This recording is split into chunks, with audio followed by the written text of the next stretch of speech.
Hello, podcast community. My name is Cam King. This is Three Questions Podcast, episode number 56. I appreciate everyone listening, subscribing. We are getting a lot more questions being sent in. If you want to find the main podcast tab, you can go to ckcollective.co. Listen to all the episodes. Again, this is available on YouTube, Spotify, Apple Podcasts, Amazon Podcasts. But beyond that, we have the very special Dave Delk here. Dave, how you doing? Oh, just tremendous. Good to be with you, Cam. Awesome. We've talked a number of times, and I really enjoy all of our chats. So Dave is working with remote video testimonials with another one of my clients, and you guys are crushing it. You guys are doing remote video testimonials. I did a practice one, and I'm very impressed by the platform. Do you want to tell people about that? Yeah, thank you. The platform primarily serves businesses who want to highlight their clients in capturing a professionally shot remote video testimonial. Okay. So what do I mean by professionally shot? Well, it's not going to be an angle like this. It's not going to be an angle like this. It's going to be nice lighting like what you see with me right now.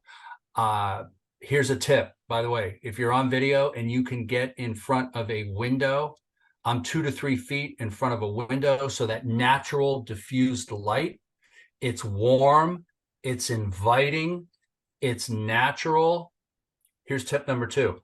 We both have real backgrounds, okay, in our video right now.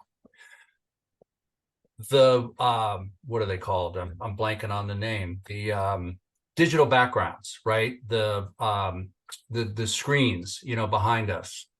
Those were cool when the pandemic hit, for sure. And there's a place for them. But the natural backdrop says a lot about you, okay? And it's a part of your personal brand. And we're going to get into that a little bit later. And it just looks more authentic. So businesses that want to highlight clients, giving them a video testimonial, that 100% ought to be on everyone's business website, okay?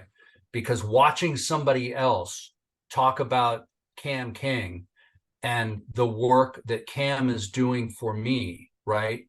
Me giving an endorsement for you and talking about it is 1,000 times more powerful than just reading a little paragraph, on the website.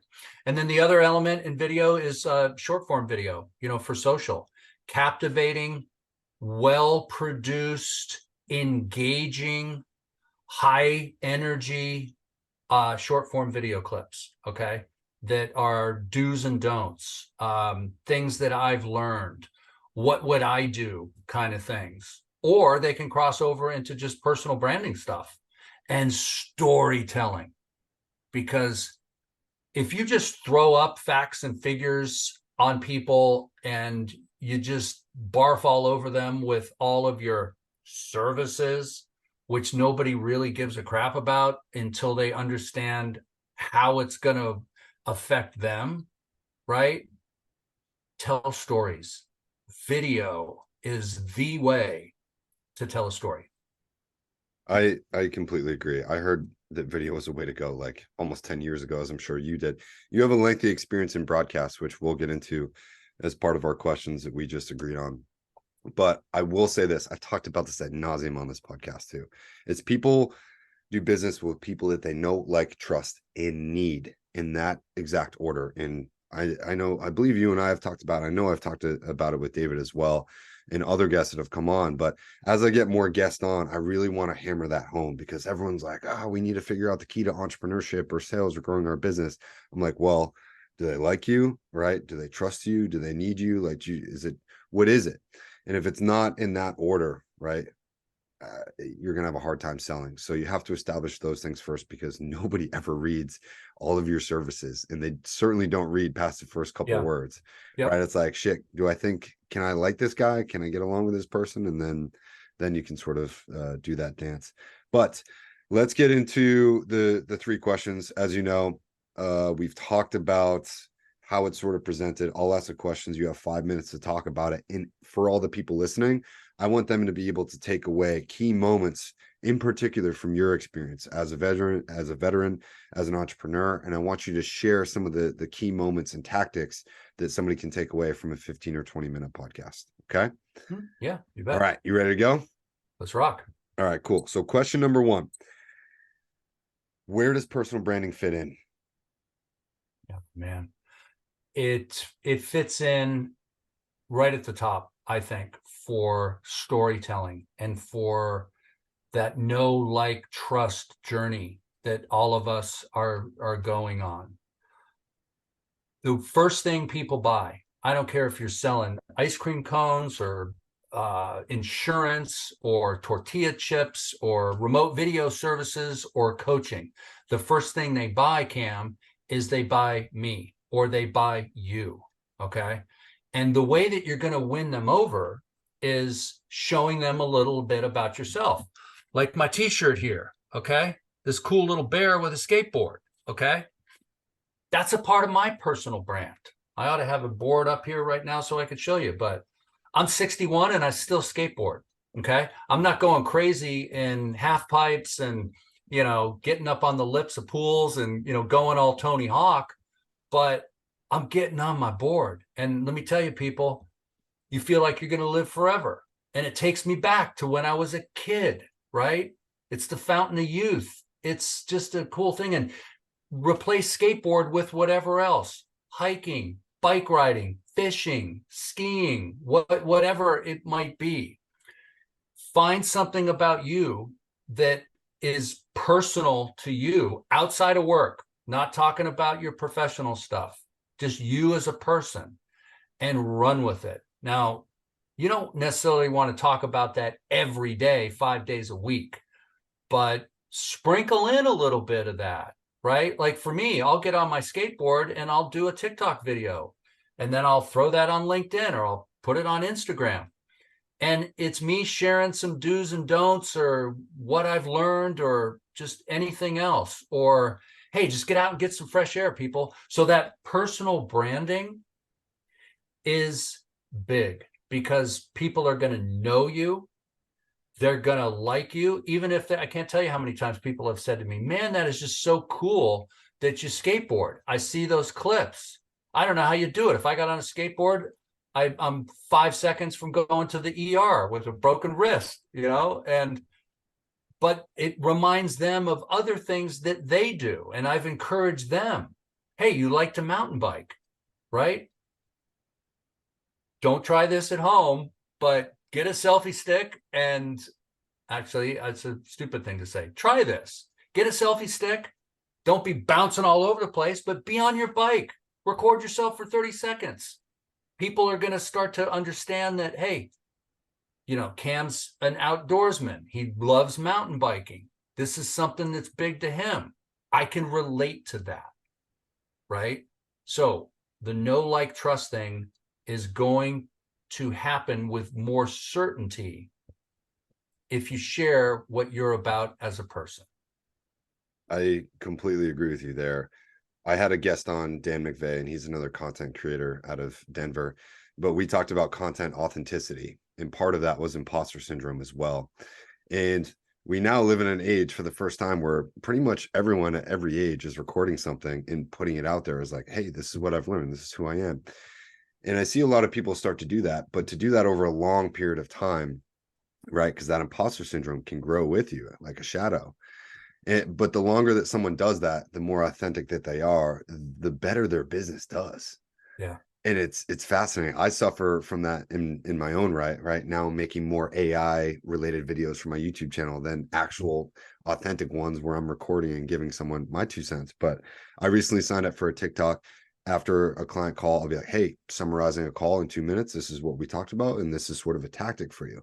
I don't consider myself a coach or a mentor, more of like a life and business tactics guy, right? Because that's what I love. That's what I focus on. But personal branding is really 80% educational, right? And then the 20% can be self-promotional.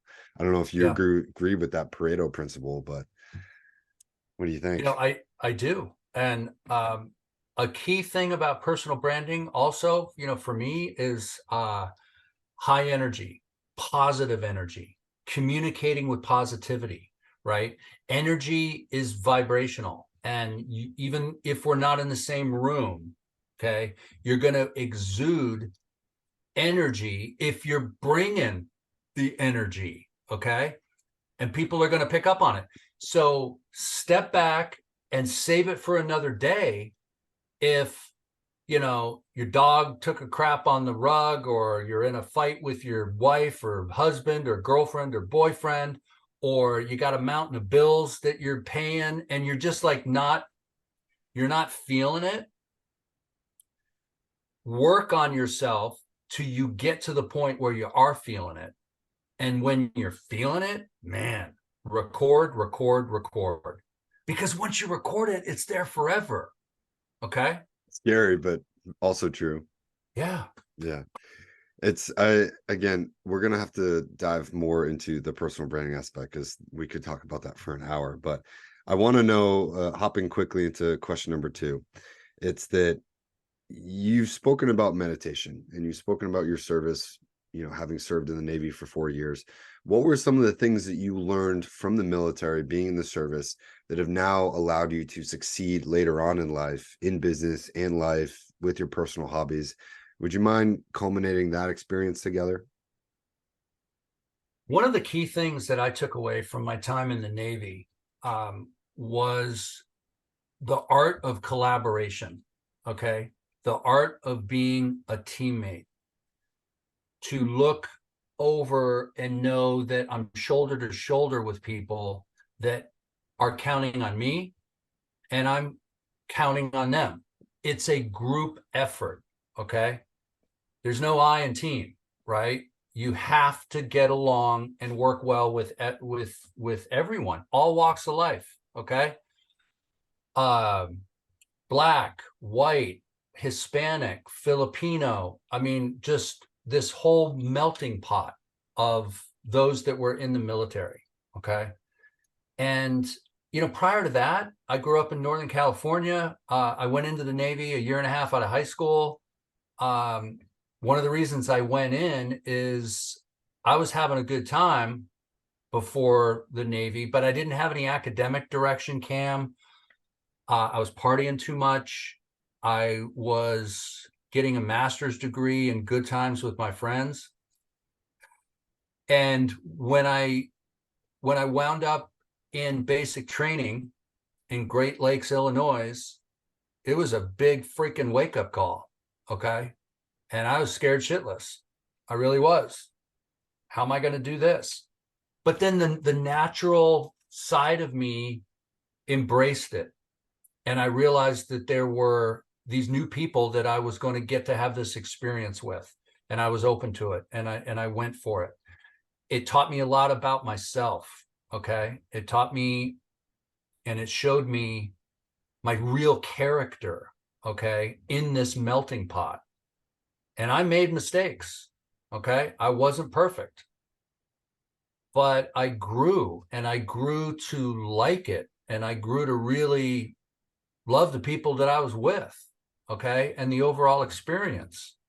And then I wound up being in San Diego as an air crewman on an LPH, a Gator freighter. That's a mini aircraft carrier, for those that don't know, that turns helicopters.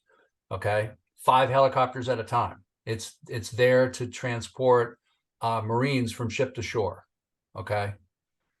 What's going on in Israel, in the Middle East right now? There's likely to be a scenario where those amphibious assault ships are going to be put to use to bring in tanks and bring in, military personnel, to do that kind of thing.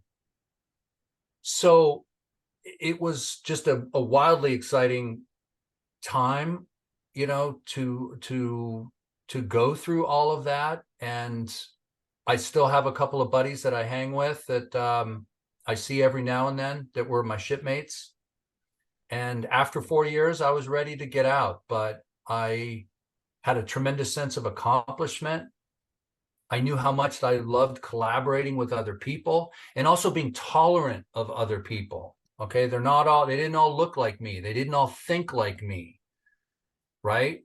And you have to adjust and fine tune to be a part of that teamwork flow. Because when that's working, it's magic. I I have very similar experiences with what I'm doing, and it the tolerant part is crazy, right? After you serve in the military or you do a couple years, whatever, nothing is really a big deal, right? You go back to the civilian, you're just like, Yeah. this ain't shit. Not from an egotistical perspective, but holy cow, you're right on the tolerance aspect. I think a lot of people think that our military is, super Republican and conservative, but really it's just people that want to provide the same experience and freedoms that we've enjoyed growing up. And we want to ensure that for others. And that common thread is like the strongest thing to tie people together, because you don't Yeah. care. Like if someone's good at their job, awesome. Right. But if someone's not, it doesn't matter what color their skin is or sexual orientation. It's like you just want to be around people that you can trust and are good at their jobs and have your back. And like it doesn't matter what they look like at that point. So I don't know if you would concur with that, but it's the military is a very different place than I thought it was prior to having served. You know what I Mhm. mean? So, Totally. What the world needs now is people being less judgmental, mhm, okay?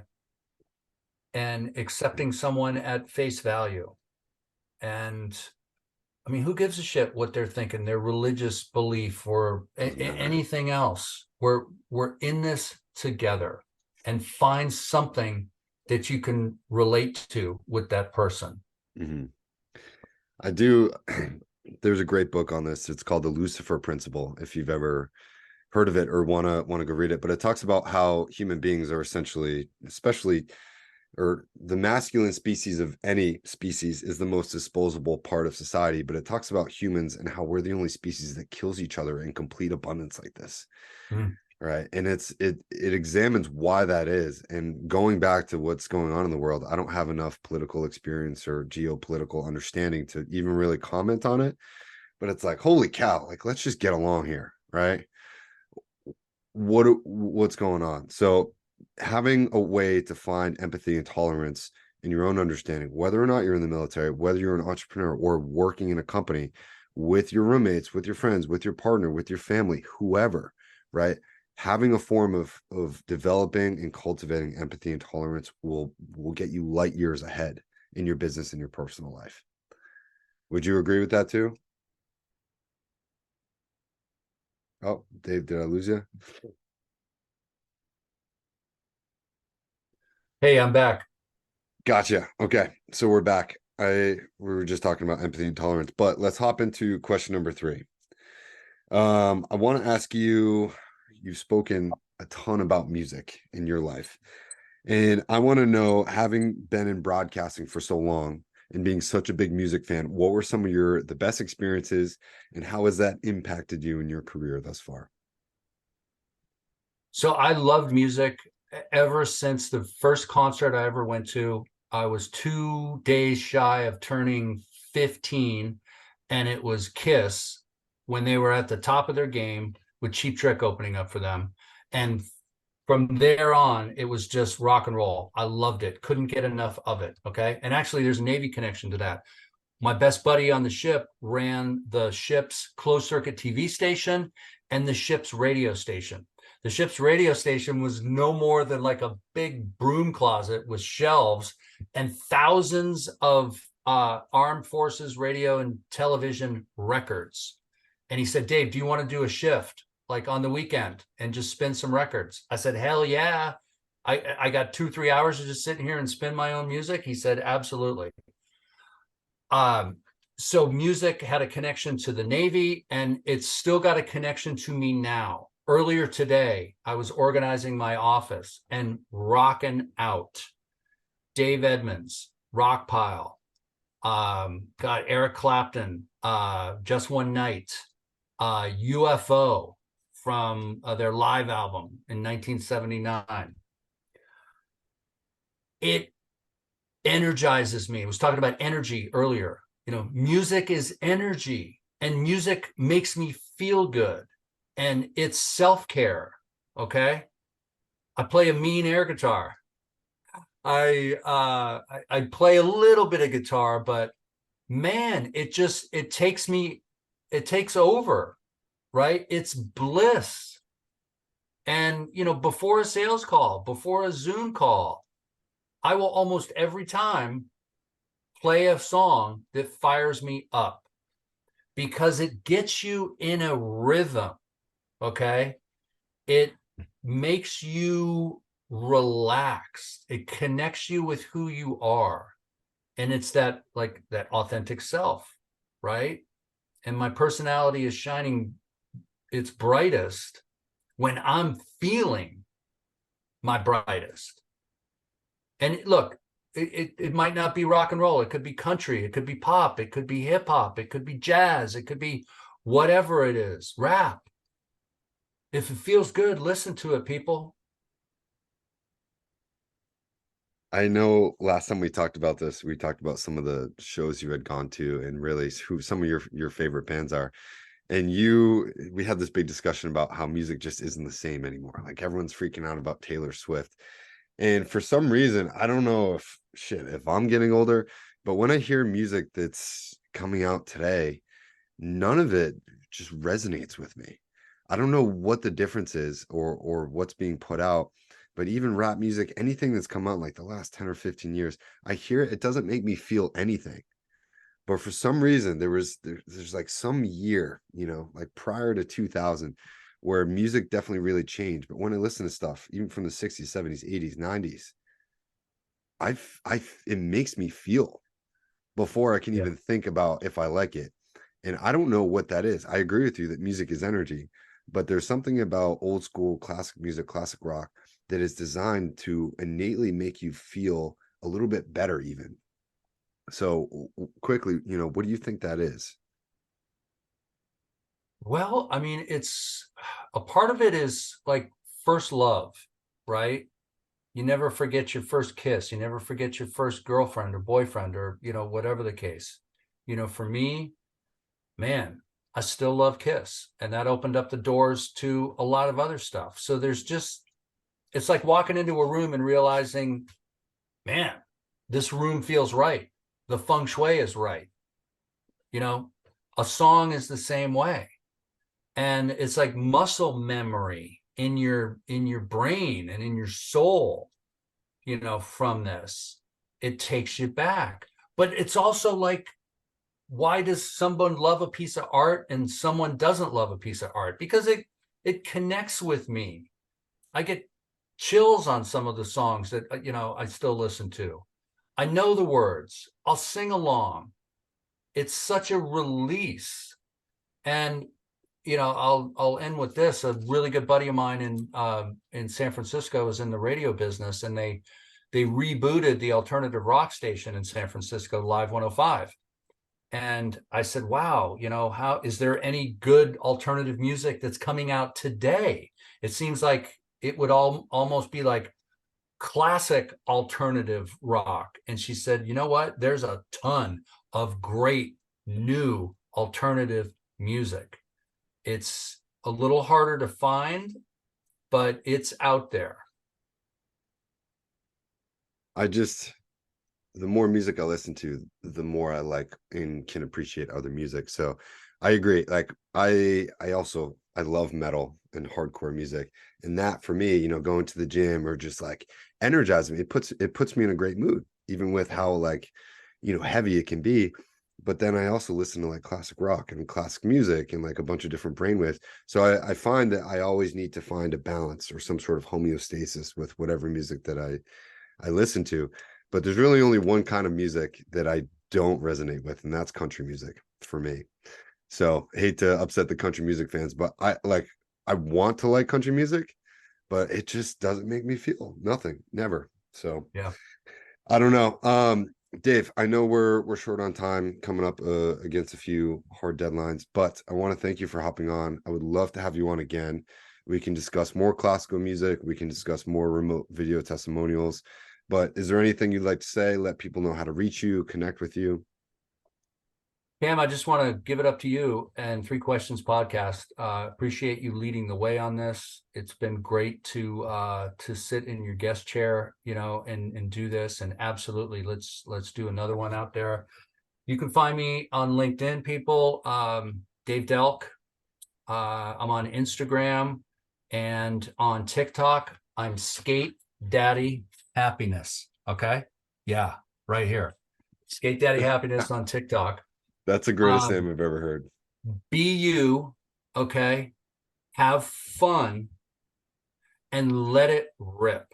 And when you're doing videos, I learned this in radio, because on the next one, we'll talk about some of the radio work I did in San Francisco. I had a very smart program director tell me one time, Dave, I want to hear a little bit more of a smile in your voice. Okay. Yeah. Have a smile in your voice. It changes everything. When that really sets in, have a smile in your voice. It lightens your attitude. It's friendly. And it's that know, like, trust thing. Okay. People are going to be more receptive to it. Don't be a flat line. Okay.